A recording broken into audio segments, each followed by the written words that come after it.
नाजरीन, मैं सनम एजाज और श्रीनगर के स्टूडियो से अब तक के अपडेट को लेकर आपके साथ इस लाइव नशरियात में शामिल। सबसे पहले आपको अपडेट कराते चले मामलात के, हालात के, वाक़ात के। दो बड़े मामलात आज कश्मीर में। सुबह की शुरुआत अच्छी खबर से नहीं, और सुबह की शुरुआत में यही बताया गया कि एक और मौत कोविड से हुई है, और ये कोविड से हुई मौत बारामूला के खानपुरा के रहने वाले शख्स की हुई है। श्रीनगर के एसएमएच अस्पताल में ये मौत हुई है, और मरने के बाद अज मर कोविड का टेस्ट जो है वो रिपोर्ट आई और उसमें वो पॉजिटिव पाए गए हैं। और बारामूला के इस मौत के बाद के पस मंज़र में जब निकाले गए, इस खबर को खंगाला गया, तो मालूम यही हुआ कि ये शख्स जो है इलाके की इज्जत हसीयत रखते हैं, और पिछले करीबन 1.5-2 महीने से घर से बाहर भी नहीं निकलते थे। ये वहाँ के इसके फैमिली के लोगों का बताना है। उनका इल्ज़ाम था कि ये परसों 15 दिन पहले ये बीमार होते हैं, और उसके बाद इन्हें बुखार होता है, चेस्ट में कंजेशन हो जाती है, जो उम्र का एक तकाजा भी लोग मानते हैं कि इस उम्र में ऐसा हो जाता है। और ख़ास तौर पे गांव देहात में स्मोकर्स की जो तादाद है, और यूजुअली शहरों में भी स्मोकर्स को ये हाल हो जाता है, और उस हाल में उन्हें हॉस्पिटल, बारामूला हॉस्पिटल लिया गया। वहाँ डॉक्टरों ने उन्हें इलाज मुआवजा शुरू किया। करीबन 5 दिन वहाँ पे रखा, और 5 दिन के बाद उनकी कंडीशन ख़राब हुई बकौले वहाँ के लोकल्स के। उसके बाद उन्हें श्रीनगर अस्पताल रेफ़र किया। 2 दिन कबल ये श्रीनगर के अस्पताल पहुँचते हैं, और वहाँ पे इनकी मौत कल शाम को होती है। आज जो रिपोर्ट जो आती है उसमें ये पॉजिटिव होते हैं। अब ये पॉजिटिव हैं या नहीं है ये अलग बात, लेकिन घर के लोग जो है, जो उसके लवाकीन हैं, वो इल्ज़ाम बड़े लगा रहे हैं। इल्ज़ाम उनका पहला यही है कि उस फैमिली में कोई भी पॉजिटिव नहीं है, रिश्ते में कोई पॉजिटिव नहीं है, या शख्स जिनकी मौत हुई है, जो ज़िंदगी की जंग इस कोविड से जो रिपोर्ट आई है उसके मुताबिक हार चुके हैं, वो पिछले 2.5 महीने से घर से बाहर नहीं निकले हैं, मस्जिद तक ही जाते थे, और पॉजिटिव होने के कोई पहले सिम्टम्स नहीं थे। उसके बाद ये भी है, उनका इल्ज़ाम है कि ये हमारे शफाखाने जिन्हें हम कहते हैं, हॉस्पिटल जो होते हैं, कहीं ना कहीं ये कोविड का मरकज़ है। उनका इल्ज़ाम है कि वो पॉजिटिव अगर हुए हैं तो इन्हीं अस्पतालों में, या तो उस बारामूला के अस्पताल में हुए हैं या वहाँ पे हुए हैं। कोई उनका ट्रैवल हिस्ट्री नहीं है, कोई उनकी फैमिली का ऐसा कोई हिस्ट्री नहीं है जिसे कहा जा सकता है कि वो उनके ये ट्रांसमिट हुआ है लोकल लेवल पे। सवाल अस्पतालों पे उन्होंने उठाया, श्रीनगर के एसएमएच अस्पताल पे उठाया, बारामूला के अस्पताल पे उठाया कि इन 2 सेंटर्स में कहीं ये बारूद है जिससे लोग परेशान हो जाते हैं। और दूसरा सवाल, कुछ उनके फैमिली के लोगों ने बताया कि नहीं, ऐसा हो ही नहीं है, वो पॉजिटिव है ही नहीं, बल्कि उन्होंने ये भी बताया कि डॉक्टर अपने पल्ला झाड़ने के लिए जो भी मर जाते हैं उसको कोविड लिख देते हैं। ये उनकी बात है। अब रब जाने, डॉक्टर जाने वो क्या करें क्या नहीं करें। पॉजिटिव रिपोर्ट आ गया उनका, लेकिन इस बीच में आज की अगर हम रिपोर्ट देखें, आज अभी तक जो मेरे पास डाटा आया है, 15 केसेस जो हैं वो पॉजिटिव आए हैं। शोरा के लैब के, जेवीसी की लैब से भी पॉजिटिव हैं। यही कितने केस आज के पॉजिटिव हैं, ये जानने के लिए मेरे साथ न्यूज़ रूम से इस वक्त मेरे साथी सईद रूफ है, पूरी नजर रखे थे। उन पे सारे मुद्दों पे बात करेंगे, और भी बड़ा मुद्दा है। सबसे पहले रऊफ, आपसे जानना चाहूँगा, 15 की तादाद जो है वो शोरा इंस्टीट्यूट की लैब से आई, थोड़ा डिटेल में बताइए कौन कहाँ का है, किसी की क्या ट्रैवल हिस्ट्री है। देखिए सनम जी, इस रिपोर्ट पे जाने से पहले मैं आपको जो बारामूला शख्स की डेथ हुई है उसके हवाले से जो उसके लास्ट राइट्स है वो भी किए गए हैं। कोविड का जो प्रोटोकॉल है उसके तहत ही उसको दफनाया गया है, जहां पे आपने खुद कहा कि फैमिलीज ने जो सवाल खड़े किए हैं, उन्होंने सवाल उठाए एडमिनिस्ट्रेशन पे कि कहीं कोई इसकी ना ट्रैवल हिस्ट्री रही है, ना कहीं गया है ये, ना किसी से मिला है, 2.5 महीने से घर में बैठा है। अब जो आपने सवाल खुद खड़ा किया, लोगों ने सवाल किया कि अस्पताल में कहीं ना कहीं कुछ हुआ है जिसकी वजह से ये आज जो इसका रिपोर्ट आई ये पॉजिटिव आई है, तो इसमें उनके घर वालों ने, उनके लवाकी ने सवाल जरूर उठाया और कहा कि इसको जो प्रोटोकॉल के तहत ही जो आखिरी रसूमात इनकी अंजाम दी गई हैं। और दूसरा जो आपका सवाल है कि आज के दिन के हवाले से अगर हम बात करें तो शेर कश्मीर मेडिकल इंस्टीट्यूट से 15 पॉजिटिव केसेस हमारे सामने आए हैं, तकरीबन 250 के करीब वहाँ पे अभी टेस्ट हुए हैं, बाकी तो अंडर प्रोसेस है। उनमें पुलवामा, आज पुलवामा जिले में 3 पॉजिटिव टेस्ट आए। शुपियान तो कंटिन्यूसली वहाँ से केसेस आ रहे हैं, वहाँ से 2 आए हैं, और अनंतनाग से भी केसेस जो है वो दिन ब दिन बढ़ रहे हैं, वहाँ पे भी 2 आए हैं। और कुपवारा, आज अगर लिस्ट में अभी तक की बात करें तो सबसे ऊपर है कुपवारा। सनम जी, आज वहाँ से फिर 4 जो पॉजिटिव केस आए, श्रीनगर से भी 2 आए हैं, और बाकी बारामूला और कुलगाम से 1 आया। ये हमने शेर कश्मीर मेडिकल इंस्टीट्यूट की बात की। और अगर हम जेवीसी सिक्किम की बात करें, वहाँ से 6 पॉजिटिव केसेस हमारे सामने आए हैं जिनका ताल्लुक भी शुपियां से है। शुपियां से ये जो लोग हैं ये पॉजिटिव आए हैं। तो कह सकते हैं कि साउथ कश्मीर आज के दिन में अभी तक की जो रिपोर्ट आई है उसमें साउथ कश्मीर से ही ज्यादा केसेस हमारे सामने आए हैं। साउथ कश्मीर से मेरे साथी रोग बता रहे हैं आज तक अभी तक ज्यादा केस पॉजिटिव आए हैं। थोड़ा सा याद दिलाना चाहेंगे, कल पुलवामा की बारी थी, कल कुलगाम की बारी थी, कल कुपवाड़ा की बारी थी। 150 के करीब कल केसेस जो हैं 150 से ज्यादा 160 से ज्यादा केसेस कल पॉजिटिव आए थे। और कल जो केसेस पॉजिटिव आए थे उनमें बड़ी तादाद उन लोगों की थी जो मुल्क की मुख्तलिफ रियासतों से कश्मीर लाए गए हैं और यहाँ पे क्वारंटीन किए जा चुके हैं। एक अच्छी बात उसमें ये निकल के आई, जितने भी पॉजिटिव केसेस जो बाहर से आए हैं वो सब क्वारंटीन में यानी अंडर सर्विलेंस हैं, बाहर उनका कोई कनेक्शन नहीं है। लेकिन आज भी हमारे साथ बात करते हुए बहुत से लोगों ने इल्ज़ाम ये भी लगाया कि ये जो क्वारंटीन सेंटर्स हैं यही असली वजह है जहां से ये पॉजिटिव केसेस जो है ये जो कोरोना का वायरस है ये स्प्रेड होता है। उन लोगों का इल्ज़ाम था कि उन क्वारंटीन सेंटर्स में फैसिलिटीज़ नहीं है, लोगों के पास बैठने अलग अलग से जो है सोशल डिस्टेंसिंग फिजिकल डिस्टेंसिंग नहीं है। एक ही हाल में 10-20 को लगाए रहते तो वो वहाँ आस पास में बैठे एक साथ बैठे गप्पे हाँकते रहते। तो अगर उनमें से एक भी पॉजिटिव होता है तो उस पूरे हाल को पॉजिटिव कर देता है। अभी आपको जम्मू की खबर आप बताते चला, जम्मू की क्वारंटीन सेंटर में हंगामा हुआ, लोग निकल पड़े, दौड़ने पड़े क्योंकि वहां किसी ने रिपोर्ट मैसेज खबर है कि किसी ने किसी को मैसेज कर दी थी कि उसका नेगेटिव आ चुका है, टेस्ट उसका नेगेटिव आया, तो उसने बोरिया बिस्तरा बांधा और निकल पड़ा। और अब वहां पे इंतजामिया पे सवाल ये है कि क्या वहां सिक्योरिटी नहीं है, गेट पे इन क्वारंटीन सेंटर्स क्या सिक्योरिटी नहीं है, और अगर सिक्योरिटी है तो फिर वो आदमी कैसे गए। और बारामूला की आपको एक याद दिलाना चाहूंगा, 2 दिन कबल ही बारामूला के क्वारंटीन सेंटर से शख्स जो है उसको रवाना किया गया, बताया गया कि नहीं ठीक ठाक हो, आपका नेगेटिव के टेस्ट है, लेकिन घर पहुंच के दूसरे दिन सुबह उसको वापस बुलाया जाता है, बताया जाता है कि आपका पॉजिटिव है। इस घर पहुंचने के दौरान उसको पड़ोसी भी आए, दोस्त भी आए, रिश्तेदार भी आए, मुबारकबाद देने के लिए बड़ी मुसीबत से बच गए हो। और इस दौरान सुबह सुबह ये मुसीबत भी आई कि पता चला वो पॉजिटिव है। वो कितनों को इस दौरान ट्रांसमिशन इसका कर चुका होगा, वो जिसका बाद में मालूम हुआ कि पॉजिटिव है। इस तरह के मामला जो हैं इस पर हमारी सरकार टोटल खामोश है। हम सरकार तक ये बात रोज पहुंचाते रहते हैं, सुबह से लेकर शाम तक हमारी ऑर्गेनाइजेशन, हम लोग डायरेक्टली इनडायरेक्टली मिलते हैं, वो सुनते तो हैं। शायद कानून पे आज भी पर्दा रखा है सरकार ने, सुनने की बात तो है लेकिन अमल नहीं होता इन क्वारंटीन सेंटर्स के हवाले से। और आपको नाज़रीन बताएं, ये क्वारंटीन सेंटर्स की बात, श्रीनगर के क्वारंटीन सेंटर्स के हवाले से भी खदशात का इज़हार किया जा रहा है। और श्रीनगर के नज़दीक में परियासपोरा के क्वारंटीन सेंटर से आज हमें बताया गया कि वहाँ सिचुएशन जो है वो तो आउट ऑफ कंटेक्स्ट है, वो पूछने वाले नहीं, वहाँ खाने पीने की चीज़ें भी उन्हें नहीं दी जाती। और जब जो आदमी इस क्वारंटीन सेंटर में होगा, सरकार की जिम्मेदारी है, सरकार को बाज़ाब्ता तौर पर इसके लिए पैसा मिलता है इनको खाना पिलाने खाने के लिए और पीने के लिए, तो फिर भी उनको अगर नहीं मिलता है तो वो कहीं ना कहीं जिम्मेदारी किसी न किसी के सर तो मंडी जा सकती है, किसी न किसी को उसकी जिम्मेदारी लेनी पड़ेगी।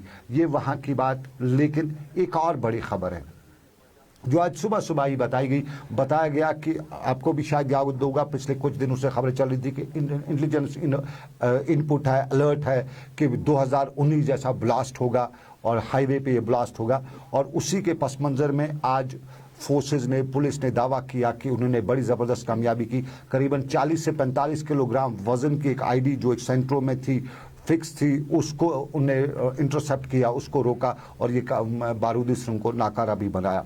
आईजी कश्मीर विजय कुमार ने श्रीनगर में सुबह प्रेस कॉन्फ्रेंस भी दी, इस हवाले से खुलासा किया। उन्होंने बताया कि जो फिदाइन था उसमें उन्होंने कहा फिदाइन जो था सेंट्रो कार में, उसने 2 नाके तोड़े, 2 नाकों पे हवाई फायर हुई और उसके बाद तीसरे नाके से पहले उसने सेंट्रो छोड़ दी और वो बाग खड़ा हुआ। और उसके बाद उसको जब डिफ्यूज़ किया गया उस आईडी को तो करीबन 15 फुट गाड़ी ऊपर उठी और गाड़ी के ऊपर उठने के दौरान वहाँ आसपास के जो ब्लास्ट हुआ उसमें आसपास के मकानात जो थे, इमलाक थी, बहुत ज़्यादा नुकसान भी हुआ। और अच्छे खूबसूरत मकानों को ज़मीन बोझ हम तो नहीं कहेंगे लेकिन उनके अंजर पंजर ढीले कर दिए, दरो दीवार हिला के रख दिए गए। और उसके बाद वहाँ के मुकामी लोग भी काफ़ी वाविला कर रहे थे, जिनके घरों का नुकसान भी हुआ। उन्होंने भी हमारे साथ बात की, उन्होंने कहा इल्ज़ाम ये लगाया कि वहाँ से अगर वो बम डिस्पोजल स्क्वाड सही तौर पर कार्रवाई करता, इसके आसपास जो मेजर्स लिए जाते हैं आईडी के आसपास, गाड़ी के आसपास, वो पूरी तरह से लिए जाते तो फिर इनका नुकसान नहीं होता। और अगर उसको वहां से खींच के भी दूर लिया जा सकता था, बम डिस्पोजल स्क्वाड उसको दूर ले सकता था, गांव का इलाका है, खुला इलाका, खेत में भी उसको डिस्पोज किया जा सकता था, लेकिन उन्होंने इल्जाम वहां पे वो भी लगाया। लेकिन पुलिस का कहना है कि एक बड़ी कामयाबी जो मिलिटेंट्स कोशिश थी मिलिटेंट्स की, उसको बड़ी कामयाबी उन्हें ताबीर करते हुए बताया कि अवर्ट कर दिया इस सारा मामला, उन्होंने रोक दिया। आईजी जम्मू कश्मीर ने इस पर प्रेस कॉन्फ्रेंस भी दी। लेकिन सियासत के गलियारों में बड़ी उथल पुथल मची हुई है। आज बता रहे हैं सरकार बनने जा रही है, और हमारी भी बात हो रही है कुछ एजेंसी से, कुछ लोगों से जो इस सारे मामलात को देखते हैं, पॉलिटिक्स को देखते हैं, उनसे हमारी बात के दौरान कुछ न कुछ निकल के आ रहा है। लेकिन एक खबर जो हमें कल शाम को बड़ी ही मालूम हुई, हमें यह भी मालूम हुआ कि कल शाम को होम मिनिस्ट्री की मीटिंग भी हुई जम्मू कश्मीर में सरकार बुलाने के हवाले से। उसमें होम सेक्रेटरी भी थे, अजीत डोवल भी थे, मरकजी वजीर भी थे, जो होम मरकजी हैं वो भी थे, और इसमें नॉड मिल चुका है जम्मू कश्मीर में सरकार बनाने को। लेकिन आरएसएस इस सरकार की बहुत ज़्यादा मुखालफत कर रही है, क्योंकि आरएसएस का मानना है कि पावर्स इस वक्त उनके हाथ में है, बीजेपी के हाथ में डायरेक्ट हैं। अब अगर कश्मीर में पावर सेंटर को ये पावर्स दिए गए, किसी भी आदमी को ये पावर दिए गए, तो जो कोशिशें आरएसएस इस वक्त कर रही है, बीजेपी कर रही है कश्मीर में सिचुएशन के साथ साथ, यहाँ के हालात के साथ साथ जो कोशिशें वो कर रही है, जो उनका मन है, जो उनका प्लान है, उसको इम्प्लीमेंट करने में बड़ी परेशानी हो जाएगी आरएसएस को। और आरएसएस इसको काफ़ी मनफी ले रही है। और हमें जो कोल हैं बीजेपी के, उनके क्लोज क्वार्टर्स से मालूम हुआ कि कोल जो है वो 3 बार पीएम से मिलने की कोशिश कर चुके हैं इस सारे मामले को रोकने के हवाले से। और कुछ बीजेपी क्वार्टर्स भी हमें नाराज़ ही दिखाई दिए जब उनसे बात की। उनका भी यही मानना था कि डायरेक्टली उन्होंने नहीं कहा, लेकिन इनडायरेक्टली पावर सेंटर जो इस वक्त उनके हाथ में है, वो कश्मीर या कश्मीरी को ट्रांसफर करने में वो बड़े ही नजर नहीं आ रहे। मेरे साथ ही सईद रूफ भी आज इसी मुद्दे को लेकर थे, और वो भी कुछ पॉलिटिशियन से मिले। मैं उनसे जानना चाहूंगा, सईद रूफ, अगर आप तक मेरी आवाज आ रही है तो आप मुझे बताइए, आज आपने जो पॉलिटिशियन से बात की सरकार के हवाले से, क्या है आपका आइडिया, कहां तक बन पाती है, या अफवाह है, या बाकी क्या कुछ है? देखिए सनम जी, जो पिछले कई दिनों से यहाँ पे मुसलसल जो सरकार बनाने के हवाले से बातें चल रही है, या केयरटेकर चीफ मिनिस्टर की हम बात करें तो आज हमने अपनी पार्टी के जो लीडर हैं अब्दुल मजीद पडर से, उनसे हमने इस हवाले से बात की। तो उनका कहना है कि हमें भी सोशल नेटवर्क के ज़रिए ही इस तरह की इन्फॉर्मेशन मिल रही है कि सरकार बनने जा रही है, कोई कमीशन, एडवाइजरी कमीशन यहाँ पे बनाया जा रहा है। अभी अगरचे गवर्नमेंट ऑफ इंडिया ने इस हवाले से कोई उनकी पार्टी को कोई इस हवाले से कोई इन्फॉर्मेशन नहीं दी है, या वो अभी इनको पता नहीं है इस हवाले से कुछ, चाहे पार्टी लीडर है या बाकी जो लीडर हैं। उनका कहना है कि जो उनके पार्टी सदर है वो दिल्ली में थे, अभी जम्मू आएंगे, उसके बाद किस तरह की इस तरह की कोई अगर बात हो सकती है तो हम डिस्कस कर लेंगे।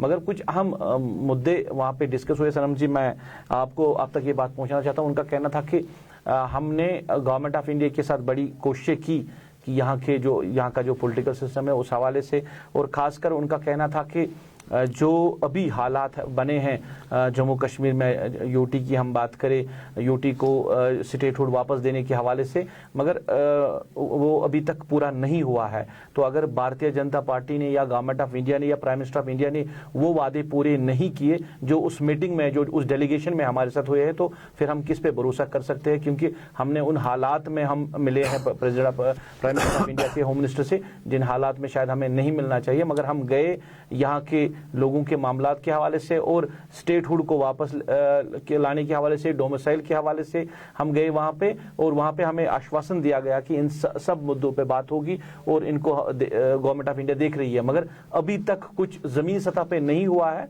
तो उन्होंने कहा कि हमें उम्मीद है कि इलेक्शन से पहले इस जो केयरटेकर सरकार बनने से पहले कुछ न कुछ ब्रेक थ्रू वहां से इस हवाले से आ सकता है। चलिए, ब्रेक थ्रू की आपने बात की, हमें सोशल मीडिया पे जो लोग इस वक्त देख रहे हैं, हमारे फीडबैक दे रहे हैं, सलीम टाक साहब हमारे को इस वक्त लिख रहे हैं कि ये लॉकडाउन वगैरह में मजदूरों का क्या हाल हो रहा है। एक तो पहले से मजदूर जो है मुल्क की मुख्तलिफ रियासतों में फंसे हुए, फिर सरकार ने बताया कि गाड़ियां चलाई जाएंगी, ट्रेनें चलाई जाएंगी, कुछ जगहों पे पैदल भी आना पड़ा, लोगों को अपना सब कुछ कई जगहों पे बेचना भी पड़ा, बुरा हाल हुआ।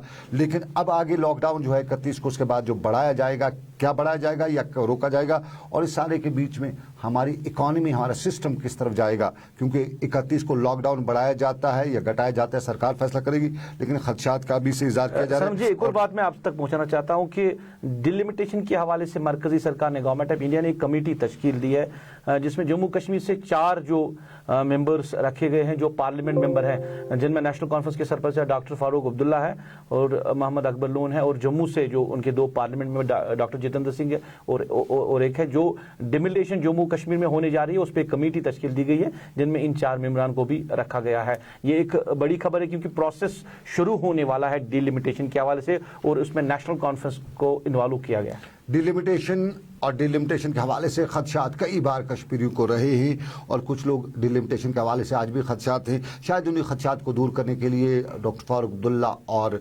मोहम्मद अकबर लोन साहब को इस पर रखा गया है। अभी डिलिमिटेशन का वक्त भी है, होना भी है और बड़े तगदों के साथ उठाने की बातें की जा रही है। लेकिन कुछ सोशल मीडिया पर हमारे जो लोग आ रहे हैं ये कहते हैं कि हमारा 4G कब रेस्टोर होगा, ये मुझे पूछ रहे हैं। उसके हवाले से आपको बताता चलूँ, जितने आप उस बारे में जानते हैं इतना मैं ही जानता हूँ। यानी कल ही ऑर्डर निकला है कि अभी 2G पे ही गुजारा करिएगा। 4G के हवाले से हमें पिछले दिनों कुछ हल्कों से पॉजिटिव सिग्नल मिला था कि 4G रेस्टोर होगा और फिर नेशनल कॉन्फ्रेंस ने भी अपनी सारी सियासत छोड़ के 4G पर ही ज़्यादा तवज्जो दी थी। लेकिन जब उनका नहीं माना गया तो हमारा क्या मानेंगे, क्योंकि बड़े लीडर हैं नेशनल कॉन्फ्रेंस के, उन्होंने भी 4G रेस्टोर की बात की थी। वो बाकी सारे मामला जो उन पर खामोशी इख्तियार कर रखी थी, किस तरह कश्मीर के हालात बने उस पर टोटली नेशनल कॉन्फ्रेंस ने चुप्पी इख्तियार कर रखी। खुद उमर अब्दुल्ला खामोश रहे, फारूक अब्दुल्ला ने कभी बयान नहीं दिया। लेकिन 4G पे उनका कुछ स्टेटमेंट्स आए थे और उनको भी नहीं लिया गया, उनको भी कंसिडरेशन में नहीं लिया गया। तो बाकियों की क्या बात है। ये 4G के हवाले से हम अपने नाज़रीन को बताते चलें, कितना भी रोते रहें। फिलहाल 4G के हवाले से अगली तारीख उसकी लग चुकी है, यानी तारीख की जो हिस्ट्री है वो दोहराई जा रही है। और एक और है, बहुत शुक्रिया, बहुत से लोग हमारी इस चैनल की, हमारे प्रोग्राम की तारीफें भी करती हैं, सबका है और कहते हैं कि रेस्टोर करिएगा बहुत जल्दी इस 4G को। लेकिन SPO जो बता रहे हैं कि वो सैलरी जो है उस सैलरी पे उनका घर नहीं चल सकता है। PDL मुलाजमीन भी ऐसा ही कहते हैं। और आपको दिलचस्प कहानी बताऊंगा, हमारे यहाँ SFC यानी स्टेट फॉरेस्ट कॉर्पोरेशन का एक डिपार्टमेंट हुआ करता था, आज भी है, कासरू में है। और हमारे जो जंगलात के असासे हैं उनकी वो रखवाली करता था। वहाँ से जो लकड़ी वगैरह निकलती थी उसको बेच के स्टेट की इकॉनमी को बढ़ावा देता था, अपने घर का रोजी रोटी भी उनकी चलती थी। सनम जी, आप तक मेरी आवाज़ आ रही है? जी बिल्कुल बिल्कुल। सनम जी, एक सवाल है मेरा। कुछ लोगों ने सुबह से मुझे इस हवाले से लिखा भी है और टेलीफोन के जरिए बताया भी कि एक तो लॉकडाउन के हवाले से कि जो 30 को ख़त्म होने जा रहा है, 31 को ख़त्म होने जा रहा है, क्या एक्सटेंड होना चाहिए या नहीं, क्योंकि लोगों के मामलात के हवाले से हम बात करें, लोगों को काफ़ी ज़्यादा मुश्किलात है। वही लोग अब जो कह रहे हैं कि लॉकडाउन की खिलाफ वर्जी कर रहे हैं लोग, मगर वो लोग कर रहे हैं शायद जिनको मजबूरी है। एक तो ये, दूसरा मागाम में जो कल पॉजिटिव केस आए, जिला बडगाम का मागाम इलाका, वहां पुलिस जो एहलकार है वो 7 जो पॉजिटिव केस आए थे, वहां पे लोगों का कहना है कि उनने वीडियो भी कुछ अपलोड किए थे। उनका कहना था कि सुबह हमने यहाँ पे ट्रैफिक मूवमेंट देखी, यहाँ पे दुकान खुले थे, अगर जिसको कल रेड जोन भी करार दिया गया था, मगर उसके बाद हम कह सकते हैं कि वो रेड जोन जिस तरह की सूरत हाल वहां देखने को नहीं मिल रही, लोगों की मूवमेंट अच्छी थी इस हवाले से। तो क्या क्या क्या कहना चाहेंगे आप? बहुत से सवाल पूछे जा रहे हैं, सोशल मीडिया पे भी सवाल पूछ रहे हैं। एक सवाल कुलगाम से आया कि वहाँ की रिकवरी रेट कम है, तो रिकवरी रेट कहीं की कम नहीं है, बहुत अच्छी रिकवरी रेट हमारे यहाँ 97% से ऊपर की रिकवरी रेट है। खुशी की ये बात है कि हमारे यहाँ मौत भी हुई है, 27 तो तादाद पहुँच चुकी है, लेकिन रिकवरी रेट हमारे यहाँ अच्छी है।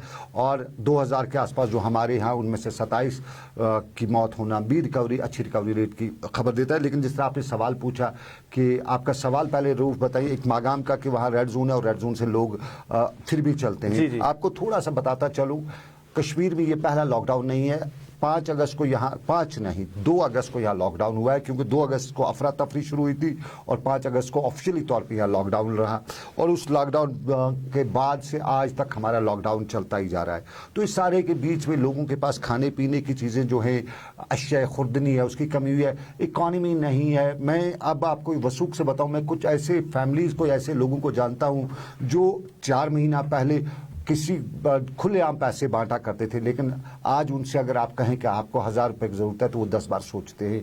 तो इकॉनमी जो सिचुएशन जो है वो उस बराबर नहीं है जिस तरह होनी चाहिए। तो इसमें लॉकडाउन खुला छोड़ते हैं तो लोगों को ख़तरा है कोविड का मरज़ खा जाएगा, कोविड का ये वायरस है खा जाएगा। लेकिन अगर लॉकडाउन रखते हैं तो ये भूखमरी जो है ये मार डालेगी। दोनों तरफ आगे खाई पीछे कुआं वाली बात है। इसमें अब लॉकडाउन भी रखना है और लॉकडाउन नहीं भी रखना है, दोनों तरह की एक स्ट्रेटजी अपनानी पड़ेगी सरकार को कि लोग मरे भी, भुखमरी से भी ना मरे, और कोविड का जो मरज़ है इसका इलाज भी हो सके, इसका मुकाबला भी हो सके। ये हमारे पॉलिसी मेकर्स की जिम्मेदारी है कि इस तरह की पॉलिसी बनाई कि हम खाई में भी ना गिरें और कुएं से भी अपनी जान बचा पाएं। बहुत ही क्रूशल स्टेज है। और जिस तरह आपने मागाम की बात की, रेड जोन से, लेकिन साफ जाहिर है रेड जोन, वो कुलगाम वाले हॉस्पिटल की कहानी अगर आपको याद, अनंतनाग के हॉस्पिटल की कहानी कि वो रेड जोन से आई है तो वो पॉजिटिव है। रेड जोन में हर शख्स रेड जोन में पॉजिटिव नहीं होता है। रेड जोन इसलिए एहतियातन करार दिया जाता है कि वहाँ के लोग अपने आप को जगाएं, होशियार रखें और बचें। इंपॉर्टेंटली उसमें अब जो रेड जोन से आदमी गुजरेगा, ये वो वायरस नहीं है कि हवा में घूम रहा है, रेड जोन में जो भी गया तो उसको चिमट जाएगा, ऐसा कुछ नहीं है। रेड जोन से जा सकता है आदमी वहां पे, लेकिन एहतियात बहुत जरूरी है। और एक और जो सनम जी, एक और सवाल है मेरा कि ये भी कुछ लोग लिख रहे हैं कि जो जिन लोगों को बाहर से लाया जा रहा है, जिनको क्वारंटाइन किया जा रहा है, मतलब अब जो प्रेजेंट जो हम सिचुएशन देख रहे हैं उनकी तादाद ही जो पॉजिटिव के ज्यादा आ रही है, मगर कुछ लोगों का ये कहना है कि अब ये इनको इकट्ठे लोगों को रख रहे हैं, वहाँ कॉमन बाथरूम यूज किया जा रहा है। अब जब इतने केसेस इन्हीं लोगों में से सामने आ रहे हैं, तो क्या ऐसा नहीं हो सकता कि ये सारे लोग इन्वॉल्व हो सकते हैं जहाँ पे इनकी कोई सोशल डिस्टेंस नहीं है, बाथरूम कॉमन यूज किए जा रहे हैं, इनको खाना एक साथ दिया जा रहा है, तो इससे क्या बाकी लोग भी इसमें इन्वॉल्व नहीं हो सकते? देखिए बिल्कुल रूफ, आपका सवाल और उसका शायद जवाब मैं 5 मिनट पहले ही दे चुका हूं। बहुत से लोग इल्ज़ाम लगा रहे हैं कि ये जो क्वारंटीन सेंटर्स हैं वहाँ पे फैसिलिटीज़ नहीं है, कॉमन बाथरूम है, एक ही हाल में बिस्तरे लगाए हुए हैं, बेड लगाए गए हैं, 2-2 फुट की डिस्टेंस है। और जब एक ही हाल में 10-20 लोग होंगे तो उनका मिलना जुलना भी होगा, बातचीत भी होगी, गप्पे भी होंगी, तो सारे में ये सब चीज़ें हो सकती है। इसमें ऐसा कुछ नहीं है कि ये ना हो वहाँ पे। और जो पॉजिटिव केस की बड़ी तादाद आज क्वारंटीन सेंटर्स आई है, कल 150 से ज़्यादा, 160 से ज़्यादा जो आई है, बहुत से लोगों का ये भी कहना है, जो एक्सपर्ट्स हैं उनका ये भी कहना है कि हो ना हो, या तो जहां से ये आते हैं वहां पूरी जो आबादी वहां की है, सपोज कोई दिल्ली से आया है, दिल्ली के किस एरिया से, अगर ओखला से आए तो पूरा ओखला ही पॉजिटिव है, क्योंकि जिन लोगों को ओखला में रहते हुए ये पता नहीं वो वहां से यहाँ आए, यहाँ तक उनका पॉजिटिव नहीं निकला, या यहाँ तक वो नहीं पॉजिटिव हुए, क्वारंटीन सेंटर में आके पॉजिटिव हुए, तो या तो वो पूरी कम्युनिटी जो जहाँ से वो आए, वो पूरा इंटायर जो कम्युनिटी है वो पॉजिटिव है, वो सब लोग पॉजिटिव, या यहाँ पे इन क्वारंटीन सेंटर्स में कहीं ना कोई प्रॉब्लम है, वहाँ पे एक दूसरे को ये ट्रांसमिट हो जाता है। क्वारंटीन सेंटर्स के हवाले से खदशात हैं, और इन खदशात पे मैंने पहले ही कहा था कि कहीं ना कहीं हमारी सरकार या हमारी जो एडमिनिस्ट्रेशन है उनने आंख पे पट्टी बांध रखी है, उसकी तरफ तवज्जो नहीं दे रहे हैं। एक ही कोविड ले रखा है, बाकी मामला साइड लाइट कर रखे हैं। कोविड तो अपनी जगह पे, इससे भी लड़ना है, लेकिन बाकी जिंदगी के मामला हैं, क्वारंटीन सेंटर्स हैं, फैसिलिटीज हैं, लाने और ले जाने के मामला हैं, उस पर इन सबको नजर रखनी पड़ेगी, गवर्नमेंट की जिम्मेदारी है। और एक बात मैं जो अपने नाज़रीन तक और हिलाल रूफ पहुंचाना चाहूँगा, आप ने जो सवाल उठाए, प्रोग्राम तो आप मेरे आज के एक्सपर्ट थे, लेकिन आपने मुझ पे ही इसमें ले आए, तो मैं अपने नाजरीन तक जो दुबई में या गल्फ कंट्रीज़ में लोग हैं उनके लिए अच्छी खबर है। हमें कल भी दुबई से कॉल आया था, गल्फ कंट्रीज़ के बाकी हिस्सों से कॉल्स आए थे कि उनको लाने के लिए उनके जो वीज़ाज हैं वो एक्सपायर हुए हैं। और मेरे साथी इरफान फाजिल ने कन्फर्म किया अथॉरिटी से 29, 30 और 31 को फ़्लाइट्स जो हैं वो दुबई से या गल्फ कंट्रीज से, मक्का मुअज़्ज़मा, सऊदी अरबिया से, वहाँ से जो कश्मीरी उनको लाने के लिए यहाँ इक़दाम उठाए जाएंगे। ताजिकिस्तान और उस मुल्कों में कुछ कश्मीरी स्टूडेंट्स हैं, 700 के आसपास जो कश्मीरी स्टूडेंट्स फंसे हुए हैं, वहाँ पे उन लोगों ने हमें बताया था, लेकिन अभी उम्मीद कम है वहाँ के लोगों को लाने की। लेकिन गल्फ सनम जी, सीडी लैब से हमारे पास रिपोर्ट्स आ रही है, अभी चस्डीज लैब से हमारे पास जो रिपोर्ट्स अभी आ रही है पॉजिटिव केस के हवाले से 450 के करीब वहाँ पे टेस्ट किए गए हैं अभी तक की जो बात हुई है, उनमें से 11 पॉजिटिव केस हमारे सामने है, जिनमें अनंतनाग से जीएमसी अनंतनाग से 4, श्रीनगर के जेएलएम अस्पताल से 3 और डलगेट से 1 और बारामूला से 3, बडगाम के चाडौरा से 1, और अभी पे वहाँ पे जो अंडर प्रोसेस रिपोर्ट्स है वो 200 के करीब है। और कल से 24 घंटे से अगर हम बात करें तो सनम जी वहाँ से 800 टेस्ट किए गए हैं, जिनमें अभी तक 11 जो है वो पॉजिटिव आए हैं। ये सीडी हॉस्पिटल के लैब से हमारे पास अभी ये रिपोर्ट आई है। तो मान लीजिए फर्स्ट इंस्टेंस में हमारे तीनों लैब्स की रिपोर्ट जो आ चुकी है, 15 के करीब जो तादाद है, स्किम्स की है, जेवीसी की भी 6 के करीब, और अब ये जो है सीडी लैब से कितनी है, 11, 6, 17 और 15 हो गया, 32 केसेस अभी तक के पॉजिटिव हैं। कल के मुकाबले में कल 162 थे, आज 32 हैं। ये फर्स्ट रिपोर्ट है, अभी सेकंड का इंतजार है। लेकिन अपने नाज़रीन को हम बताते चले कि हम इस प्रोग्राम के जरिए आपके मसाइल मुश्किलात जो हैं वो आवाम तक पहुंचाना, अरबाब इक़्तिदार तक पहुंचाने की कोशिश करते हैं। आज भी हमारी कोशिश, कुछ मसाइल हैं, जिस तरह मैंने SPOs की बात की, PDL की बात की, हमारे बिजली डिपार्टमेंट जो कैजुअल लेबर हैं उनकी तनख्वाहें 6 महीनों से नहीं मिली हैं, हमारी आंगनबाड़ी वर्कर्स हैं उनकी तनख्वाहें नहीं मिली हैं। सरकार इन मामलात पर भी देखे कि वहाँ पर भी उनको सरकार जो तनख्वाहें पहुँचाने की, और SFC की जहां मैं बात करता था, स्टेट फॉरेस्ट कॉर्पोरेशन की, उस डिपार्टमेंट को अब रीऑर्गेनाइज करने की सरकार ने बात की है। SFC हमारे असासों की रखवाली करता था, हमारे असासों से, लेकिन 1 साल बाद वो रीऑर्गेनाइज होगा, तब तक वहाँ जो मुलाजमीन उनको तनख्वाह नहीं मिलेगी। लेकिन रीऑर्गेनाइज के पीछे की कहानी अभी तक हमें समझ नहीं आ रही। हमारे यहाँ जो हमारे वसाइल हैं, कुदरती वसाइल में हमारे ज़ख़ीरे, पानी के ज़ख़ीरे, वहाँ हमारे यहाँ रेत निकलती थी, बाजरी निकलती थी। उन असासों को 5 अगस्त के लॉकडाउन के दौरान जब हमारा यहाँ इंटरनेट बंद था, टेंडर्स निकाले गए और जियोलॉजी एंड माइनिंग महकमे ने एक मुकम्मल साजिश के तहत, इल्ज़ाम कश्मीरी लगाते हैं कि मुकम्मल साजिश के तहत उनका टेंडर कर दिया ताकि कश्मीरी उनमें कोई हिस्सा नहीं ले सके। आज उन असासों के मालिक जो हैं वो बाहर के लोग हैं, रियासत के लोग हैं, वो कश्मीर आते नहीं। यहाँ जिसको ईंट की ज़रूरत है, रेत की ज़रूरत है, बजरी की ज़रूरत है, कंस्ट्रक्शन वर्क की ज़रूरत है, वो यहाँ पे डिस्ट्रीब्यूट नहीं किए जाते हैं। और यहाँ पे ये सारे असासे जो कश्मीरियों के होते हुए भी इन पे कोई कंट्रोल और कर रहा है और कश्मीरी तमाशा देख रहा है, उसकी रोज़ी रोटी छीनी गई है। और इसी तरह हमारे SFC को भी अब रीऑर्गेनाइज किया जा रहा है और रीऑर्गेनाइज करते हुए इसको भी कुछ यूँ कह सकते हैं कि कश्मीरियों की रोज़ी रोटी पे तलवार चलाई जा रही है। ये 2 मुद्दे, SPOs का मुद्दा भी, उस पर भी हम बात कर रहे हैं, सरकार तक वो बात पहुंचा रहे हैं, और भी PDD के मुलाजिम उन पर भी बात करें। लेकिन आज इंजीनियरों ने हड़ताल भी कर रखी थी PDD के या पावर डेवलपमेंट के। बताया जा रहा है कि मरकजी सरकार से लेकर जम्मू कश्मीर की UT सरकार दोनों ने फैसला किया है कि प्राइवेटाइज किया जाएगा बिजली को और बड़ी बड़ी कंपनी को दिया जाएगा। बाकी आपके हाथ में बिजली डिपार्टमेंट के हवाले से क्या आएगा वो तो आप जानते हैं, पहले ही परेशान थे। अब बड़े बड़े कंपनी वालों को मिलेगा तो कंपनी के नाम सामने आप रोज़ सुबह सलाम करते रहेंगे, आपको बिजली नहीं मिलेगी। उसी चीज़ को लेकर उन इंजीनियरों ने आज एहतजाज किया था और आगे के हवाले से भी उन्होंने बताया कि वो एहतजाज रखेंगे। लेकिन फिलहाल रूफ, आप मेरे साथ स्टूडियो न्यूज़ रूम से जुड़े, आपका बहुत बहुत शुक्रिया। और रूफ के साथ साथ आपको बताता चलूँ कि प्रोग्राम आप तक पहुँचाने में मेरे साथ पूरा कोऑर्डिनेट जो करते हैं, ताउन करते हैं, समीर वानी मेरा ऑनलाइन कैमरा पे रहते हैं, ऑनलाइन पे साहिल रहते हैं, इरफान भी आज पूरी नज़र रखे हुए थे, और उसके साथ साथ आबिद कादर जो हैं वो भी पूरा इस प्रोग्राम में आप तक पहुंचाने के लिए मुझे ताउन देते हैं। इन सब का बहुत बहुत शुक्रिया। आप रखिए अपना ख्याल। अल्लाह आपका मेरा सबका निगहबान हो। अल्लाह हाफ़िज़।